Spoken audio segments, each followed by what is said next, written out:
Get ready to discover why Canada's natural resource sector is poised for explosive growth. Join me as we dive into the top stocks to watch and unlock the potential for big returns. Buckle up, folks. This is going to be an exciting ride. Are you on the hunt for a new investment frontier that offers untapped potential and some nice growth opportunities? Well, our natural resource sector may be exactly what you're looking for. Canada's natural resource sector is simply second to none. It offers everything from vast forest resources to rich mineral deposits just waiting to make some investing dollars. Canada is primed to become a world leader in this sector for some very good reasons. Firstly, we have an abundance of natural resources that are in high demand worldwide. This abundance provides a solid foundation for continued growth and stability within the sector. We also have strong regulations within that sector and a Western world wanting to move away from China's natural resources, and thus we have many countries looking to Canada to fill that hole. Thirdly, we are in a fantastic location with easy access to the United States, and we got those two coasts for access to the European and Asian markets. Lastly, we have a very skilled workforce and an educated one, which is essential for the continued growth of the sector as well as future innovation. Join the conversation. Let us know in the comments if you are already allocated to natural resources. Your participation is well appreciated. Don't forget to like and subscribe to stay up to date on future content, and thank you for that click. This is an exciting list today. These companies are total growth stocks, so most of them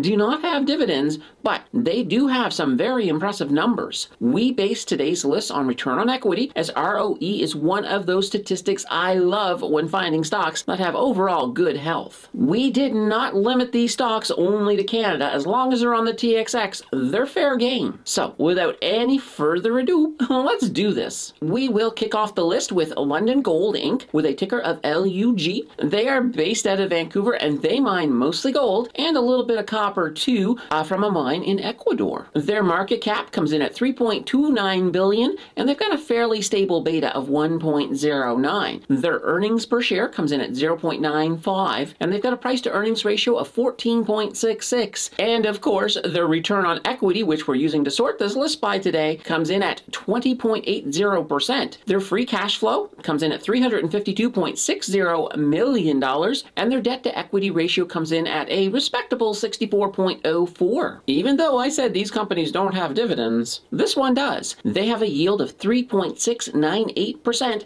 that is paid out semi-annually in the amount of 25.8 cents per share. All right, let's move to their growth, which is what we're really focusing on here today. So for their 3-year, their share price went from $5 to $13.93 for an ROI of 178.60%. Now, in 2022, they went from $10.19 to $13.23 for an ROI of 29.83%. Not too bad considering there was a bear market on. Now, in 2023, this year, so far, they've gone from $13.23 to $13.93 for an ROI of 5.29%. Gold has been doing well, and this is a company that has followed that suit. Their returns have been great, and I'm expecting another good year for this company. Up next in at number 6, we have Resolute Forest Products with a ticker of RFP. They are based out of Montreal, and they make, well, they produce a wide range of wood-based products. Their market cap comes in at $2.24 billion, and they have a much more volatile beta at 2.65. Their earnings per share comes in at 7.36 and they have a PE ratio of 3.94. Their return on equity comes in at 23.75%, and as for cash, their free cash flow comes in at $555.00 million.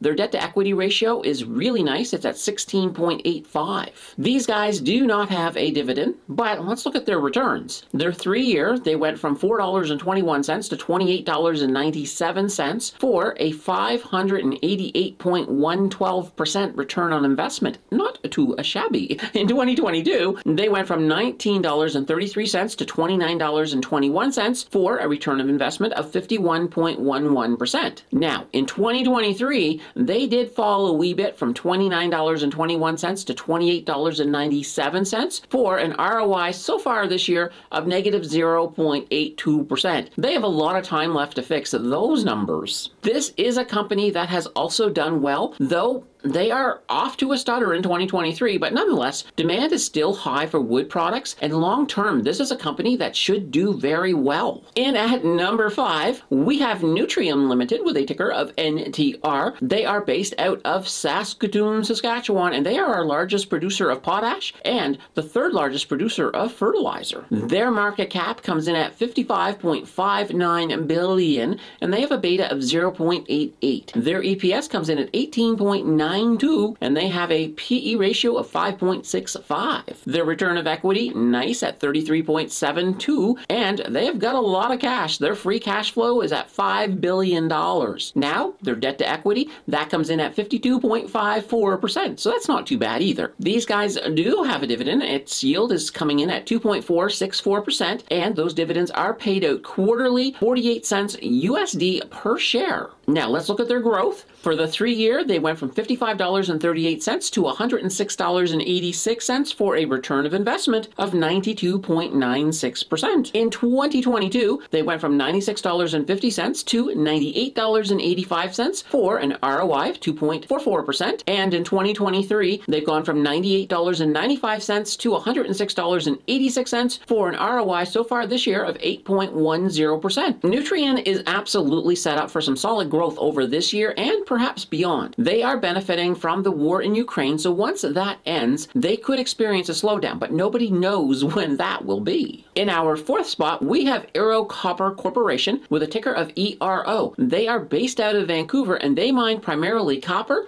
with a little bit of silver and gold as well. Their primary mine is located all the way down in Brazil. Their market cap comes in at $1.84 billion, and their beta is also a little bit on the volatile side at 2.10. They have an earnings per share of 1.95, and their price to earnings ratio comes in at 9.83%. When it comes to return on equity, we're looking at 34.63%. When we do look at their free cash flow, it comes in the negative. They have a negative $90.29 million free cash flow. Considering these other numbers, I'm not super concerned about that. They can easily make that up. Their debt to equity ratio comes in at 84.20%. If that debt to equity had been way north of 100%, I would have been a little more concerned about their free cash flow. They do not have any dividends. Looking at their 3-year, they went from $8.07 to $20.15 for an ROI of 149.69%. In 2022, they did fall a wee bit, going from $19.20 down to $18.64. That's an ROI of negative 2.92%. Now, they are trying to make that back up in 2023. They've gone from $18.64 to $20.15, giving us an ROI of 8.10%. Once again, this is a company that should continue to outperform the market and continue to profit as the sector shines. In our 3rd spot, we have Fab-Form Industries with a ticker of FBF. They are based out of Delta, BC, and they are a producer of concrete footings, columns, and walls for construction. They also distribute rebar. They came in with a market cap of $19.91 million and a very stable beta of 0.43. Their earnings per share comes in at 0.14, and their PE ratio comes in at 15.50. When we look at their return on equity, that comes in at 38.41%. Their free cash flow comes in at $901,188, and they've got a very nice debt to equity ratio of 11.62. I do like that number. Moving over to growth, we got no dividends, but with their 3-year, they started off at 45.5 cents, and they rose that share price to $2.17 for an ROI of 376.92%. In 2022, they went from 91 cents to $1.75 for an ROI of 92.31%, and so far in 2023,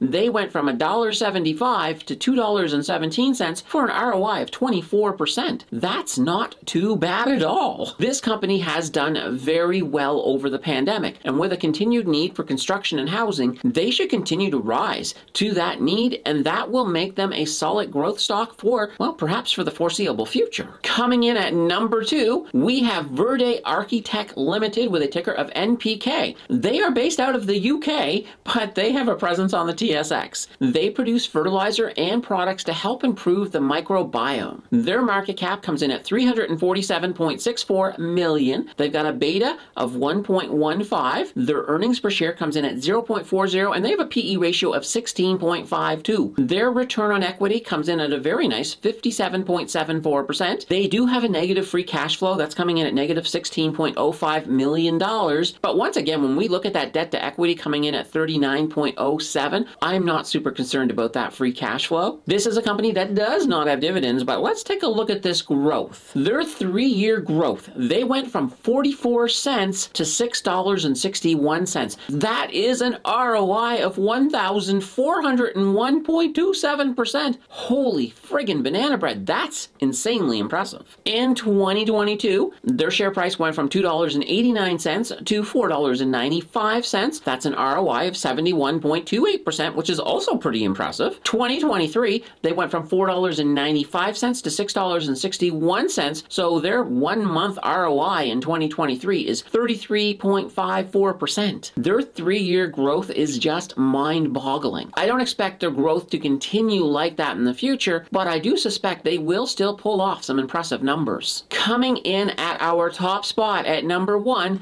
we have Stelco Holdings, which has a ticker of STLC. They are based out of Hamilton, and they are a steel company that provides steel products to the appliance, automotive, energy, construction, and pipe and tube manufacturers right across North America. They have a market cap of $2.84 billion, and they do have a fairly volatile beta of 2.43. Their earnings per share comes in at 20.12, and they have a PE ratio of 2.56. Their return on equity comes in at a very, very nice 102.96%. When it comes to that free cash flow, they've got $1.05 billion of it just sitting around. Their debt to equity ratio comes in at 46.45, so that is not too shabby. Let's talk a little bit about their dividends. They do have dividends. They have a yield of 3.258% that is paid out quarterly in the amount of 42 cents per share. On to their growth. For their 3-year, they went from $10.01 to $51.26 for an ROI of 412.09%. That is very, very nice. In 2022, they went from $42.64 to $44.29 for an ROI of 3.87%, which is awesome in the bear market. In 2023, they went from $44.29 to $51.26. So for January and that little bit of February, they had an ROI of 16.41%.